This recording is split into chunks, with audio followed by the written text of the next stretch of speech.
silan. Gaafa duraa sangaa buttaadha jedhani. Sangaa buttaa jechuun qubsuma amma qubatu sangaa buttaa tarree jedha. Tarree jechuun akkatti hiriira galee qubatu kana isii gaafa kennaniif tarree tanarratti amma kennan nuti amma warra galaanuu irraa fudhatu kennina. Gaafa kana maal fudhata na hoofalchijee marra haammatee tuutituu tokko ka kennuuf tokko karraa fudhatu sadittu lafatti hafammaa qadadduu jedhiit jirti.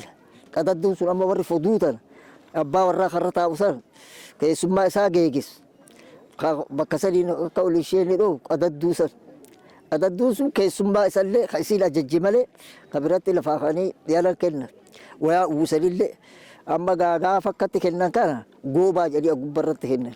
Akka taan dabballee jedhanii seenan sanitti kana goobaa jedhanii kennanii goobaan marreesii marree yaa waan nama agarsiisaa kanaan taphata.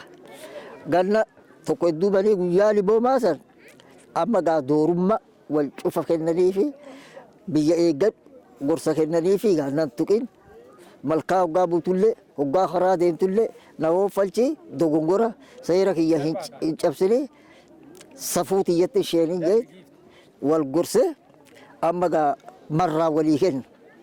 Ka kadhatuuf amma biyyi tana akka waan inni dhoowwatus abeet jedhanii nu hoofalchisi abeet amma warra itti kennituuf gadaa fudhatuuf deema.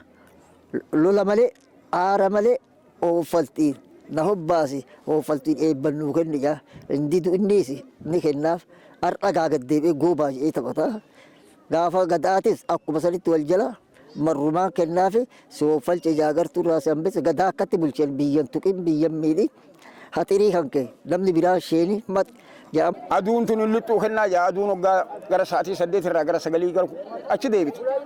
Galma isheenaa jaa ulfina yaamee dubbisaa galma abbaa bokkuu sanni galanii manguddoonni biyyaa tun sheentee raawwattu warri kuunis isaanitti bokkuu fi ulfina fi qabatee isaa wajjin seenee marra walii kennan irreensa walii kennanii gadaa rooba fi nagayaan siinii kennanii gadaa duraa walii kennan buttaa maali goobaa jedhanii. Goobaa erga kennanii raawwatanii wal hobbaansi hobba iyya inni gaddeebi'e bitimaa gadi ega dabre innis insa waaba amma in taphata. Goobaan marree goobii waan nama agarsiiseet goobaa ufiitiin gadaa taphata.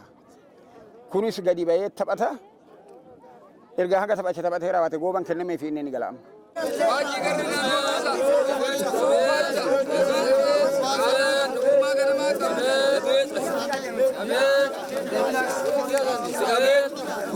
Ya agartee biyya si abeet hid reefa tutas gayyaadha abeet